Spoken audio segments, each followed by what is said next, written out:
so who am I? So I'm nearly 62. I've lived in Tasmania for 40 years already. Now, I went to Melbourne when I was Jaden's age. I'm not going to say how old Jaden is, unless Jaden says. That's what I was doing. I was down in the Antarctic reading a book. I went to Melbourne University, did a science degree, marine science degree and honours in 1979. I suspect that's before many of you were alive, most of you. Certainly Emma wasn't alive then. Yes. Oh, you were? Okay, right. And then I did a Masters of Environmental Studies here, in this, some of this, not this room, but a lot of the same building. It hasn't changed much. This is new, this building. But I did a Masters of Environmental Studies in 1986. Then I worked for the Australian Antarctic Division, had about 6 trips down to the Antarctic and back, including one winter. That's a long time, 13 months, enough time to go crazy. And I did a lot of science down there. Then later on I was environmental manager. I've worked for Great Barrier Reef Marine Park Authority up in Queensland as a management officer, management planner. I've worked for the Huon Valley Council. I've worked for Hydro Tasmania. Hydro Tasmania, as many of you know, because Bun works there for Intura, but I worked in the business development part as a lobbyist in Canberra, trying to make the politicians see it Hydro Tasmania's way, make a lot of money for Hydro Tasmania in renewable energy. And finally, the last 10 years I've been working for Dual Logic, and I'll be going through my work with Dual Logic as a planner. So I did the graduate diploma of environmental planning back in 2015, and as I say, we overlapped with Emma on some of those units. Okay, thanks, Alan. So why is this unit important? I think the reason I came back and sat where you are is because it is really important. I only just did it. However, it's the central part of as a planner, either a statutory planner working for government, you know, federal, state or local government, or as a consultant planner, like I am now for big business. It's central to understanding that you can make a lot of money and hopefully get a lot of career satisfaction out of being a planner. A second reason why KGA 512 is important is the Tasmanian planning system is changing rapidly. Every year it changes. So I sat there because I want to catch up, I want to get knowledge out of Emma's head and her other lecturers about what is going on more recently. Finally, another reason for KGA 512 being important, it's a core unit in UTAS's Masters, and that's accredited with the Planning Institute of Australia, which is a very good career move to be, because presumably you'll all pass and finish. You then have the opportunity, because this is an accredited course, to actually become a member or an associate or a graduate of the Planning Institute of Australia. I'm doing a lot of talking and there's no questions. So. Is anyone already a member of PR? Student member? Yeah, great. Great, well done. So am I. I think it's good for networking. Oh, that's what I'm going to say now. So, helps with that Planning Institute of Australia. It helps with obtaining employment through its member register and also networking opportunities. It's not a guarantee, but it's a good start.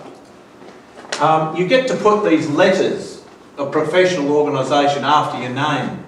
For example, peer associate or MPIA.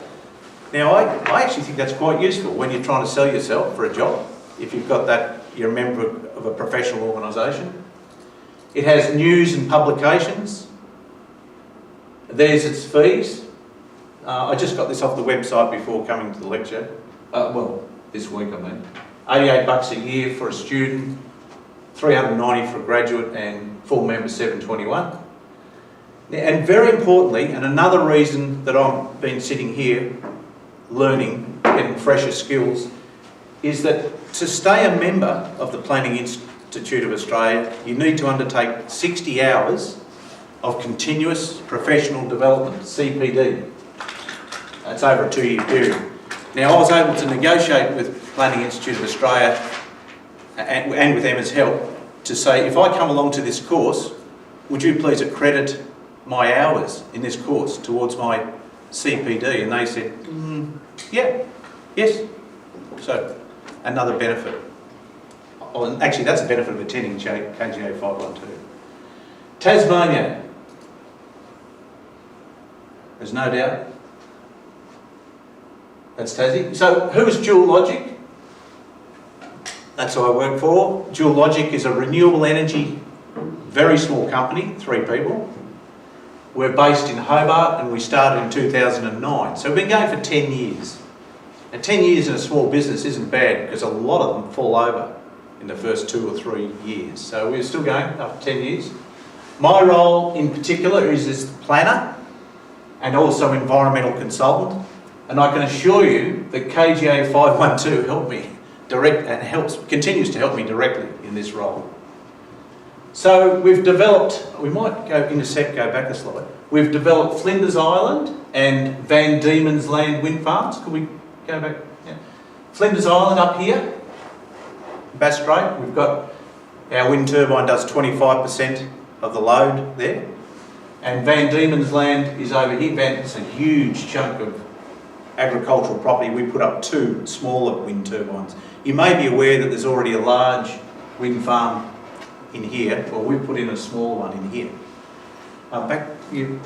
We've also, we're currently developing, so we've already developed those other ones. We're now developing the Port Latter and Drying Ground Ridge wind farms, if we can go back a slide. So Port Latter is up here near Stanley. We're doing a 25 megawatt wind farm. 1 megawatt, 300 houses is a way of thinking about a megawatt. About 300 homes. So 25 is, anyone know?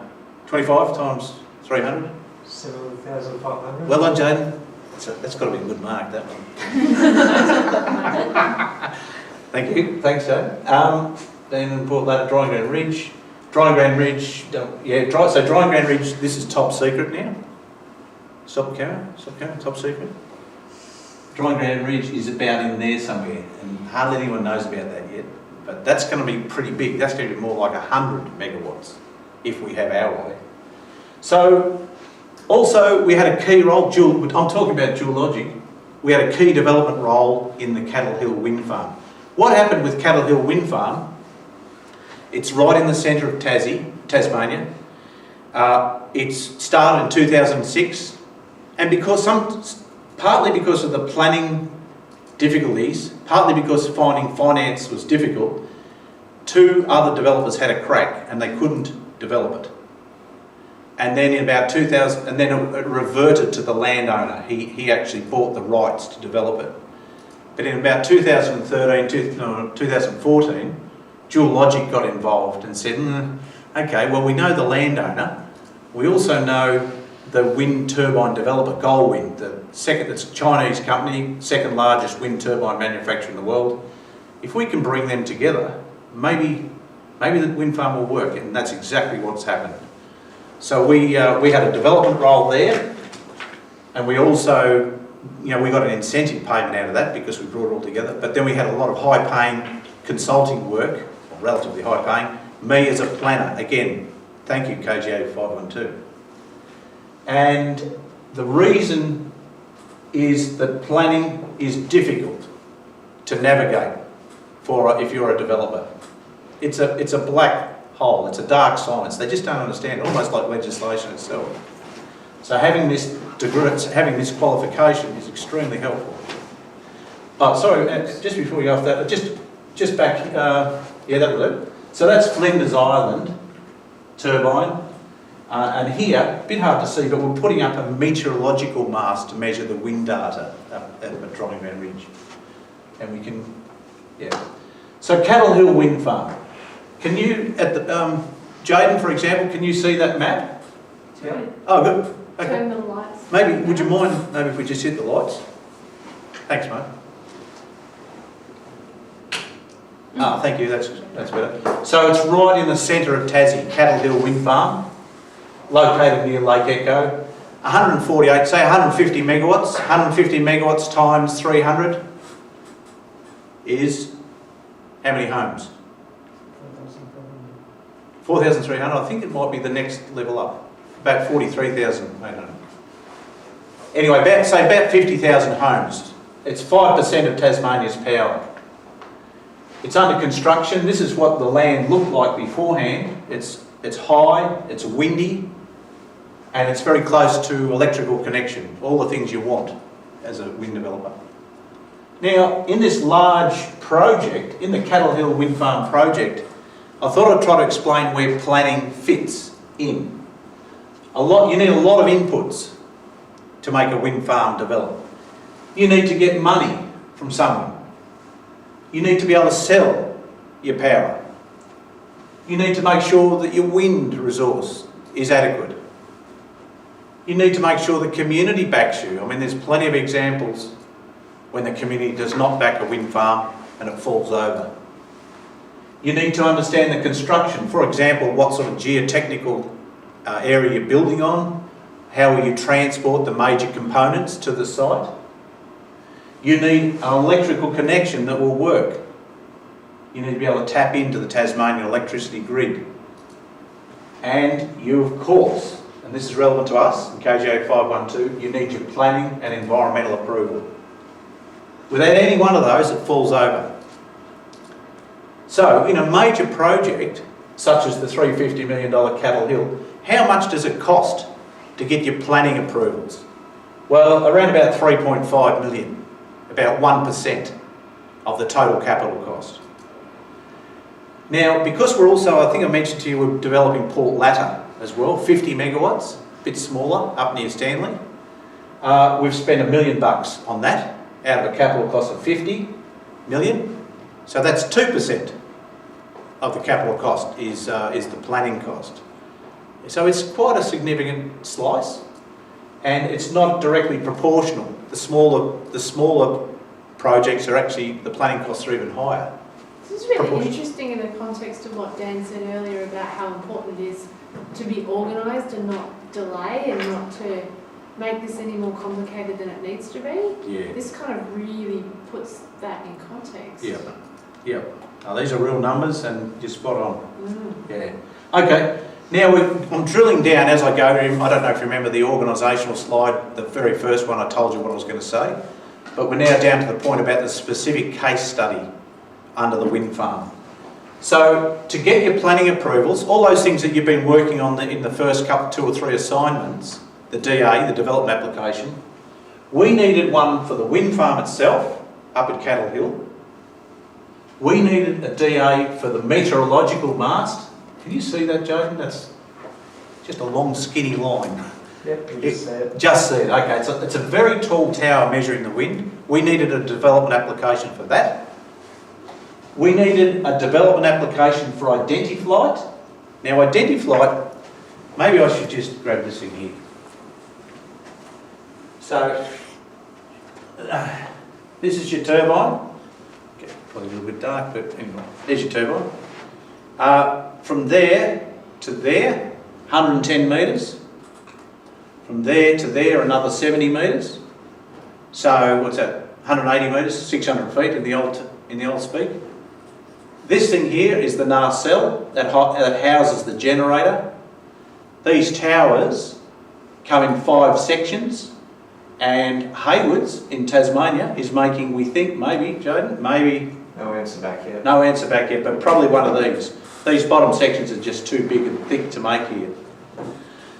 Identiflight, I think that's where I went off to the side track here. Identiflight sits about that high.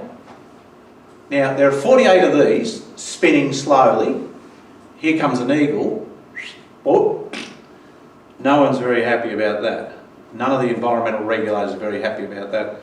The Identiflight units that we had to get a development application sit about that high, and we have 16 of those scattered around the wind farm site. They consist of a series of cameras and one stereoscopic camera. The stereoscopic camera is looking out all the time. Ooh, what's that? Is that an eagle? Is that an eagle of interest? Yes, it is. It talks to, I'm bringing it live electronically, let me say, talks to the 8 rosette cameras underneath. Is that an eagle of interest, a wedge-tail eagle or a white-bellied seagull? Yes, it is. Right. Is it within 600 metres or whatever you've preset the distance? Yes, it's just coming into it now. Right, shut down that one, and that one, please. Probably doesn't say please, but anyway, it just talks to these and it can shut down, it can stop them spinning. And it's a bit of a trial. I'm sort of getting me carried away in my handy flight. But it's actually quite innovative, and we're trialling at Cattle Hill. Yeah, that's really interesting. I've never heard of that. No, it's pretty new. I think it's been trialled in the US and it's been reasonably successful, but Goldwind has said, bugger it, we'll pay $3 million and trial it here as well. Because wedge-tail eagles are quite sensitive from an environmental perspective here. They're a threatened endemic species here. So why couldn't it have been considered a subsidiary use or something like that as part of the main development? It was a separate... Well, good point, but we went back to council and asked them, and they said, oh, actually, no, that's a separate activity. Okay. That'll be one of my main points later about going back to council all the time and asking them, but that's what they told us. So. And finally, so what I'm doing here is going through all the different planning approvals we needed. The last one was the off-site roads development application. Now, if you can imagine bringing all these components down from Bell Bay down to Cattle Hill, down to the middle of Tassie, you're going to go through a lot of long, skinny roads, and you need to upgrade those roads, and that's why we needed a development application on the off-site roads, which I think is the next slide. So the off-site roads activity, so now I want to expand out now on this particular part from a planning perspective, what we actually did with council from a developer's point of view. Is there any questions? I've gone through pretty fast so far. Super clear. Super clear. Good. Well, good. So the activity, you know how you go to the interim planning schemes and try to work out what the activity is and what use it might be considered. The activity was to upgrade roads in the Central Highlands municipality to get the components through. So what happens is the transport engineer flies over the roads. These are long skinny roads with great steep drop-offs and great cliffs going up this way. He would fly over all those roads with a drone and then superimpose one of those blades that I just showed you on the back of a truck as it swings around the corners, and then work out what cut and fill they'd need to do all the way along about 23 kilometres of roads. So it was a pretty substantial piece of work, and then once I'd done the design, we then applied for the development application, outlined everything that we needed to do, and then of course once we were, I'm getting ahead of myself, but we've got approval, then of course the work begins. So it was a very challenging activity. So ship comes into Bell Bay, unloads all these massive components, and then brings them down on trucks down to here. This is within the municipality of the Central Highlands Council. We had to do a few works here on Den Hill. Bothwell was okay, and then down onto the wind farm, massive roadworks down here. That was the subject of the development application for off-site roads. So the primary planning requirement, I'm going to talk about the primary one. I'm going to speak mostly about the primary planning requirement, but I'm going to touch on the secondary planning requirements. And you'll recall, I think from the case studies that you've used, you've got the primary one is the development permit from the local government, but then you've got to go to Taswater, and you've got to go to Aboriginal Heritage Council, and etc, etc. There's a whole lot of other secondary ones. We needed a development permit from the Central Highlands Council in accordance with the interim planning scheme and under LUPA, which everyone knows what LUPA is, I think. The activity was principally within the rural resource zone, but it touched also on the utility zone, and it was considered a utility use. Now the utility use in those zones actually needed some discretions under the code, under the zones themselves, the development standards and use standards under the zones, and also under the codes. It actually triggered some of the discretionary. In other words, we needed the performance criteria to meet the acceptability solutions that were in those particular standards. So it was a discretionary permit that was needed. In other words, What it means from a developer's point of view is there's a public exhibition phase. That becomes much more risky from a developer because anything could happen, including stopping the project if you get enough opposition. We worry about discretionary permits. But I've been on the other side of the fence, and thank God there is discretionary permits because the democracy's there, the robustness in the system. I like it, even though it's frustrating sometimes as a developer, but I'm a citizen as well. It's okay. Okay, so thanks, Sam. So these are a little bit full of information. I'm not going to read them out. There's no pictures, but there's a couple of points I really want to make. It's very important to include the matters in your development application in subsection 8.1 of the planning scheme. Now, you've probably run over these already, but they set out in each of the interim planning schemes what you need to include, and there they are. From a developer's perspective, if any of you work for a developer as a consultant, make sure what you put into your development application is what you're going to build. If you don't, council are going to take a dim view of you. Oh, well, it was me. If I put something in and then subsequently the engineer said, oh, sorry, we've changed turbine sizes, or no, get it right, get the layout right. If it's a different sort of activity, it doesn't matter, just get the engineers or whomsoever to give you the accurate description of the activity, because you'll see councils are quite clever. They will lock you in on what you've delivered, and that's fair enough, on what you've said you're going to do. Oh, sorry, we just got to make sure, did I cover that? Make sure, oh yeah, I did, sorry, off you go. This is the second important point in terms of when, as a developer, what you do. Go and get the application form from council and find out what they want. So go to section 8.1 and go and get their development application. You'll find everything you need there to pull it together into a development application. So, all the consents that you need. In our case, we needed state growth, we needed Crown Land Services, we needed Central Highlands Council. They were all landowners in their own right along the road, as well as we had to notify all the private landowners along the road. Now that's a big job. Often you'll find that can really hold developers up. They just do not understand, or they do not get it, and they don't go and get these consents first, and then they get frustrated that they haven't done that. Well, it needs to be done. In the lessons learnt, which I've got over there for you, I'm going to keep emphasising this for you. Spend time as early as possible. I think Dan said this too. Spend time as early as possible with the council planner to understand what's required for a completed DA.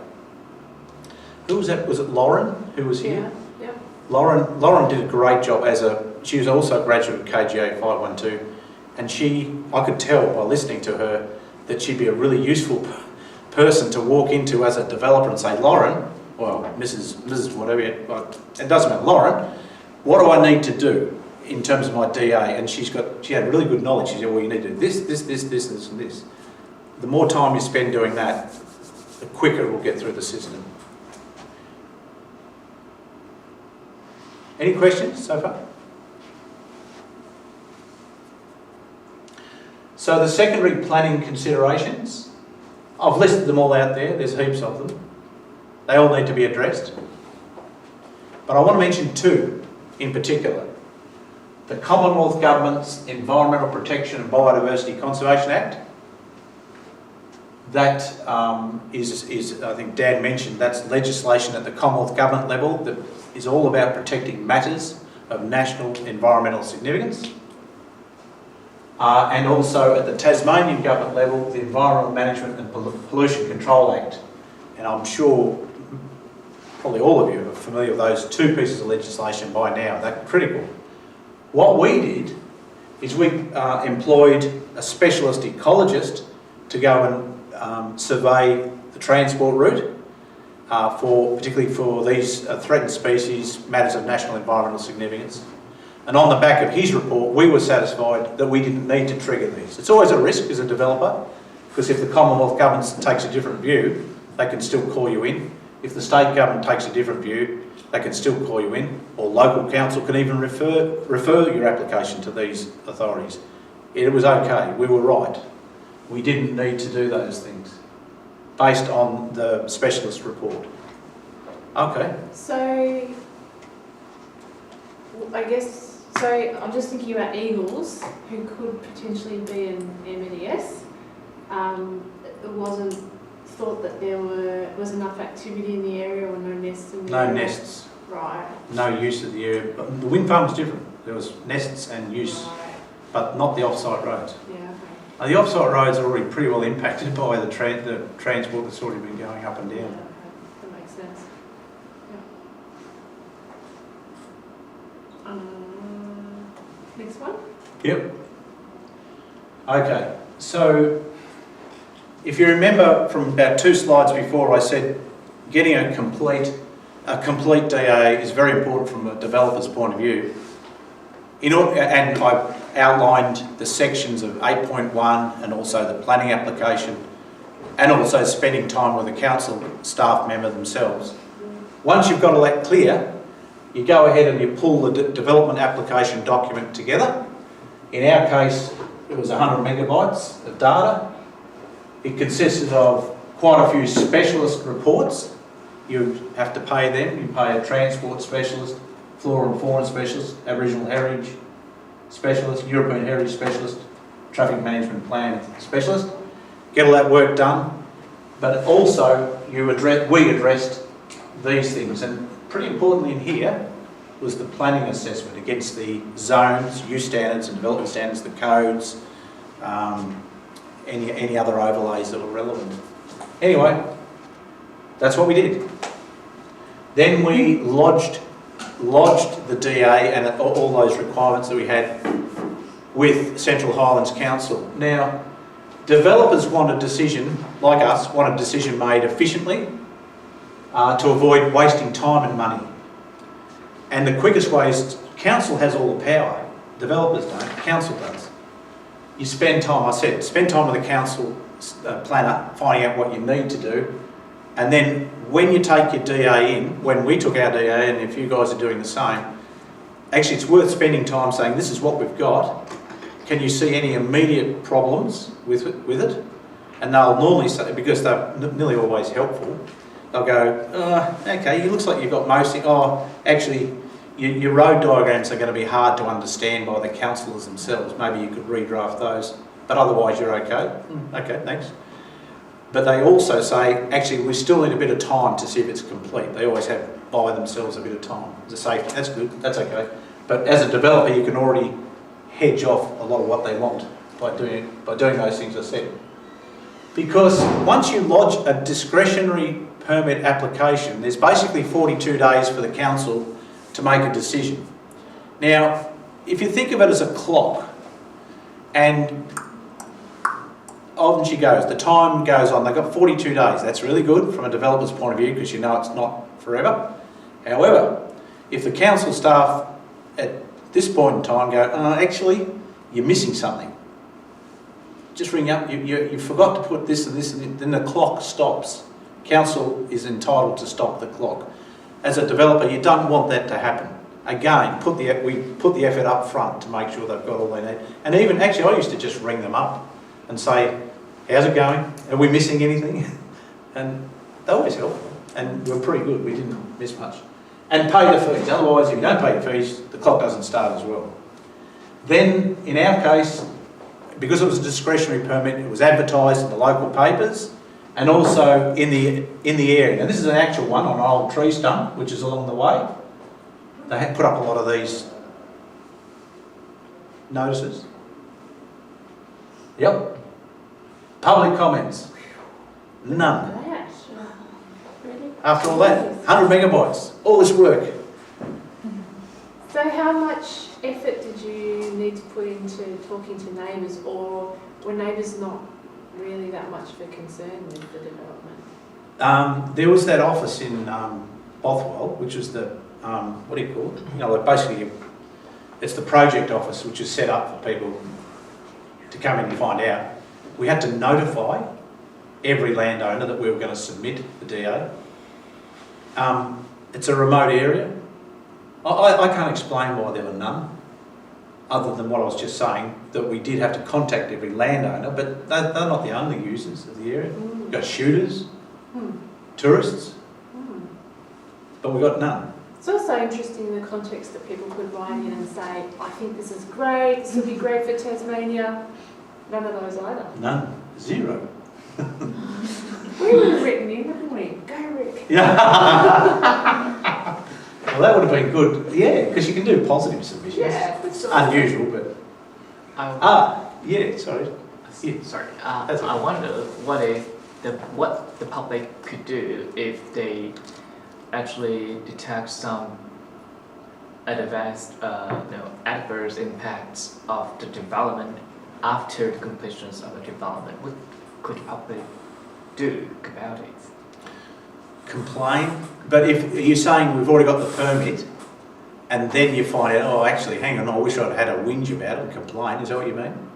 Like, just say, for example, I am the developer and I've got my permit because I've been through all those stages and it went out and there was no public comment, and now I've got my planning permit. Are you saying that after that, if someone goes, oh, whoops, I actually don't like it because it's killing eagles or it's running over possums or whatever? Is that the question? Yeah, is there any examples that demonstrate there was a huge reactions from the public towards the one specific development, and then actually caused a big trouble to the developers? Or... Yeah, well, that's what we expected, because not everyone loves wind farms. If you look in Victoria, gosh, a lot of people, big public problems in Victoria about wind farms. Even in Tasmania, some wind farms are difficult. This was for off-site roads, not for the actual wind farm itself. This was for the off-site road work only. And I don't know, I honestly don't know why people, no one said anything. But if you had a problem later, which I think is your question, you'd missed the boat. Too late. However, because if it was me, and I still was concerned, I would find another way. Because this is Australia, and there's lots of democratic channels that you could still do it, but not through Looper. Looper says if you've already issued the permit, that's it. You know that the developer is entitled to build according to the permit and its conditions. I guess just in this steps, that's what the public hearings comes in, right? Mm-hmm. The public hearings, what has been set for this situation. Yeah, that's part of the planning process, that there is that period of public comment. So if you want to say something, you have to say it. And it gets to a point where it's too late. Mm. Yeah. Yeah, well, that's true. That's exactly right. If you're still worried about it and you still want to, you've missed this one, but you could still, I think, through your political contacts, make it known that you're not happy about it and find another way to attack the project. There's still other ways to attack a project. Like we still needed planning approvals for other things, but it'll be a hard argument to make if you've not put in your public submission during the official public consultation period. In the case of the pulp mill, where they had their permits, people who didn't like the fact that they had their permits went after the banks. So in particular ANZ, who said that they were going to help finance the project, and they put so much pressure on that bank that the bank decided that it didn't want to have anything to do with the project. So that's another way you could do it. If you've missed the time during the public, then you could do that. And another way, shouldn't give you all these items, it's just another way that I know of is that you then go overseas to the market for, in this case, pulp mill, and go to the potential buyers. Don't buy it from Tasmania. It's ecologically disastrous. So you go to the markets as well. That's another way. It's a long, hard road, but it's not the official channel. The official channel is to put your public comment in during the public comment phase. Thanks. Oh, that's okay. Yeah, can I ask a silly question? Yes, there is no silly questions. Because when you lodge planning application, and you say that you don't want it to be a discretion application, and you try to comply with all the requirements. So how can it be advertised, and how can the public? Oh, say yeah, anything? I'm sorry, yeah, a good question. Not a silly question, it's a good question. I need to clarify that from a developer's point of view, you know how council has the ability to say it's a permitted use, a discretionary use, or a prohibited use. Yeah. If from a developer's point of view, if it's a permitted use, that's easier because it's done within council. But for our project, it wasn't a permitted use because we needed to justify against certain codes and zones with discretionary aspects.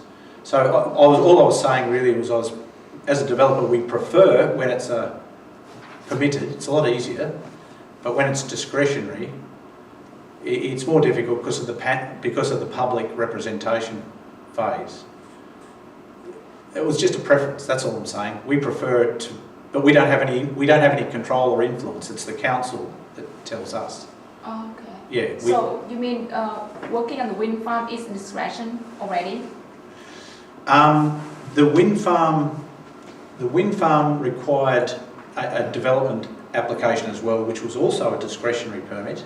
Yeah. But it required a whole lot more. It required the Commonwealth and the state. So there was so much public input or opportunity for public input. But again, when it was publicly advertised, how many public representations on Cattle Hill wind farm, on the wind farm? 0. Again. Yeah. That's amazing. Yeah. Yeah, In the yeah, but Victorian context. in Victoria, maybe 10,000. But can I just add, can we go back a couple of slides till we've got those 4 pictures, please? Oh, yeah. So just to clarify again, I've been talking about this one, off-site roads development application. It's also discretionary. The wind farm, the big wind farm, 48 megawatts, was also a discretionary permit, and it needed Commonwealth and state approvals. Yeah. Each one of those has big public consultation phase. Well, certainly the state government and the local council did. And when that went out for public comment for the wind farm, 0 again. However, because I don't know if you know about level 2 activities. Yeah. Yeah, level 2 activities. This was considered level 2 because it's quite big activity. In a level 2 activity, the Environment Protection Agency says, okay, how many public comments? None. But I also give it to this government department, this one, went to many other government departments for comment. So it wasn't like there was no input, but no public input, but there was, I don't know if I'm confusing things or not. Yeah, no. You- No, I think if you think back to the Tasmanian Buddhist Cultural Park, if you can remember the page that had 99 representations on them, some of them were from state growth, and so they weren't all from the public, so I guess it's a similar thing. Yeah, Other people other than the public get a say. yes, they do. And in our case, I might just add that in our case here, the EPA, the Environment Protection Agency, sent it to DPIPWE, which is the Department of Primary Industries, Parks, Water and Environment, and they had heaps to say. Pages and pages of concerns, eagles, wombats, orchids, etc, etc, etc. It was huge. So actually they did, on behalf of people, they weren't the actual public, but they certainly gave it a good analysis. Yeah. Okay. So, Thank you. yeah. That's a good point, and that as public servants, They did a very They thorough job on provide us. expert input that Yeah. maybe the neighbour couldn't. No, that's also true. know, but No. yeah. Well, there were some people who hated wind farms because of the impact on eagles. I think they took a real, what was it called? Vengeance on it. But anyway, we dealt with it all. So, where do we get to? Primary, yeah, a bit more. Well, the only other comment to say, because Kim, I think this is a really good question, Yeah. is to spending time early with the council.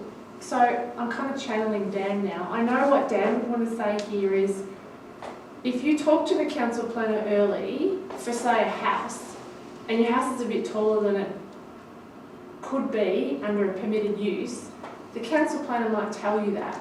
If you just change the roof height here, you might get it in as a permitted use, and just all of that hassle around it being advertised all goes away. Not saying you need to do this, but just those conversations can help you smooth out the process, even in the case of small things. What about time? Holy smoke. That's not right, is it? Yeah? I'm it's sorry, actually we fine. must have a break, but we're nearly finished and nearly finished here. Is that? Yeah. No, oh no, we finish at 5. We finish at 5. I thought we'd been talking for 2 hours. No. No. So, okay, that's lucky. That's lucky. You're like 2 hours already? Yeah, no, I just don't want to talk, otherwise I've sat there many times and you just wait for the break. Yes, brilliant experience. Anyway, so what happened next was very good from the developer's point of view. We got the permit. Yes, we got the permit. Central Highlands Council. Yes. Planning permit. Down here it says, this planning permit allows for the land to be used for utilities purposes and development of roadworks, road widening and upgrades in accordance with the information and particulars set out in the development application and endorsed drawings. Now, do you remember at the start of my little talk, I said how council are quite clever, I think, because, and you have to be accurate, and I said as a developer, you need to be accurate. Get your engineers, get your geologists, get whoever you need, your construction people, to give you accurate information. Because the very first permit condition that council put on you, and this is pretty normal, is the use or development must be carried out substantially in accordance with the application for planning approval, the endorsed drawings, and with the conditions of this permit, and must not be altered or extended without the further written approval of council. If you don't get it right, this ties you down to everything. If you then say, oh, oops, I didn't really want to use gold wind turbines, I want to use Vestas or Enercon turbines, council wants to see you again and go through a lot more detail. So getting a variation, or you say, oh, I don't want to put the roads there, now I want to put them there. Council wants to see you again, and you can still get there, but it's just much more difficult.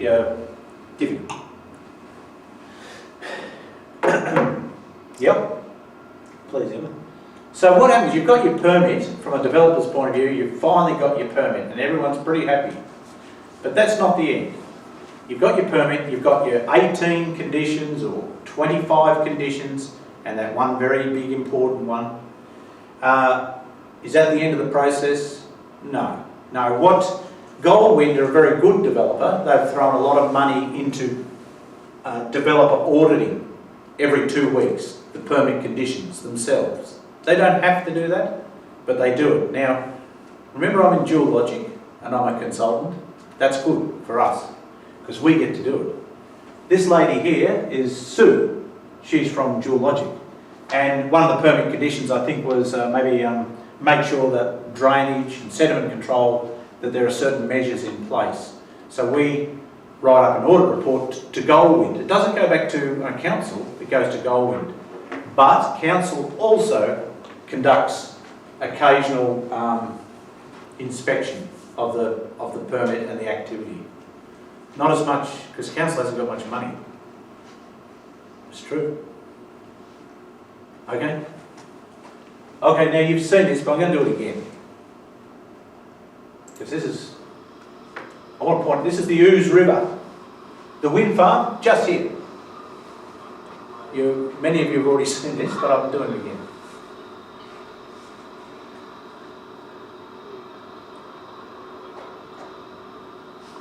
So you need good roads. off-site roads. 88 wheels, 108 tonne. That truck, and that truck pushing and pulling.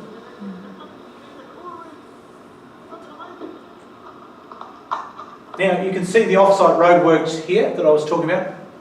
23 kilometres of widening and cutting because you have to.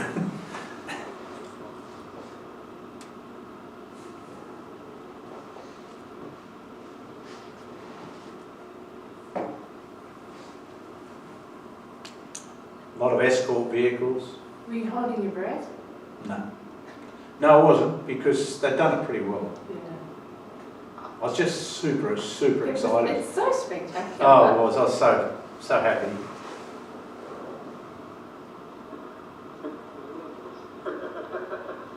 It really gives you some idea of the scale of the whole thing too, to see it. Yeah. See the trucks and the cars and the landscape. So these wheels are driven by that car, vehicle. That cuts down on the costs of how much you have to cut and fill.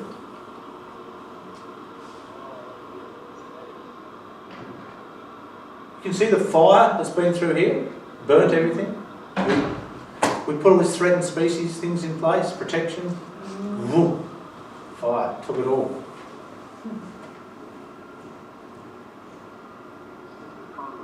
My head. Very excited. Oh, going up here, so more roadworks. Up to the wind farm. Lots and lots of roadworks. $10 million roadworks.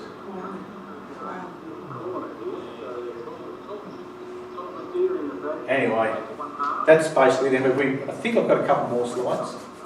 Rachel, do you have a question? Oh, sorry. If you need to maintain or upgrade the windmills, do you need another permit for that, or do you just have to No. notify council? We do, yes. Second, we have to notify council. Actually, that was a very important planning consideration for when the roads were being put through. Like 10 years later, things have grown back. Can we still bring, say one of these blades falls off.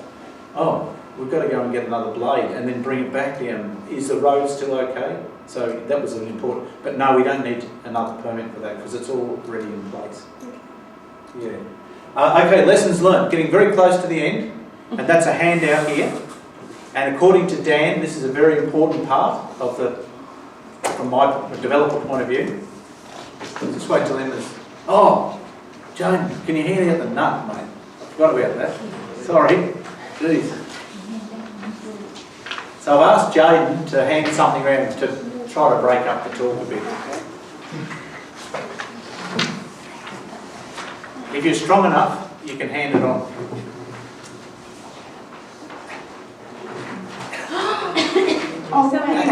And excuse me, just go like that as well, because it does work just like a real. Yeah. So, yeah, it's. So when these bits of the turbine, can you still see at the back? Yes. Okay. So there's 5 sections of tower. When they join them, oh, thanks very much, Joe. When they join them, they have like a ring, and they have these nuts and bolts, many of these ones, to join them. Very strong. Yeah, sure. Yeah, 13 kilograms. Oh my god! Strong woman. Anyway, so maybe I should just go through this, Emma? Sure. Okay. So the lessons I've learnt is, where we see. Oh yeah, as a developer, it's a good idea. Say for example, you guys are working on a big project. You're the planner, and it's a $500 million project. Very soon, it's a good idea to talk to your boss, big project manager. Hey, your planning is going to cost you 1 to 2% of your bill. Man, how much is that? 500 million, maybe $10 million. Put $10 million over here for planning and environment, please. Otherwise, you're going to be disappointed. So tell your client as early as possible that it's complex. Getting planning approval can be very complex. primary approvals, secondary approval. Thanks, mate. And ensure budget is available, and you tell your client expectations on timing and budget. Very important. Second one, we've said this a number of times so far, make sure what you include in the DA is what you intend to build, because it can be difficult to change it later on. Third lesson I've learned, spend time with council confirming their requirements, and follow closely the interim planning scheme and the development application. You can head off a lot of wasted time and money by doing that. A fourth one, and Dan has mentioned this, and I think I suggested it as well, document all meetings with regulators and obtain their confirmation that that's accurate. The fifth one, as in any personal relationship, it's exactly the same with regulators. Develop a strong personal relationship based on trust and integrity, and say what you get, honesty, because down the track you may need to draw on that relationship, and sometimes the regulator draws on it as well. So if it's a strong, robust relationship based on trust, integrity, accurate information, it's good. And the last one certainly applies to me, continuous updating of skills throughout your career. You never know when you're going to need it. I don't know if there's any more. Oh, KJ, is this the right time? Sure. Okay, so just to finish off, this is my final slide. So I'm just repeating what I said at the start. KGA 513, I did an 80-hour placement, Tasmanian Planning Commission. I got to use what I learnt here in Emma's course, very handy. What I actually did there, I've set out, those are the tasks that I did. And finally, my recommendation to you is to find a workplace that interests you most importantly and that you think you can get work from. And don't wait for UTAS, do it yourself, but bring UTAS along with you, but go out yourself and do it. Find a workplace, make contact, and then let UTAS know. I don't know if that's legal, but that's what I reckon. No, that's great. Is it? Yeah, the more authentic it can be, the better. And we're all busy people. If you're able to help us out in terms of making that connection, great. Yeah.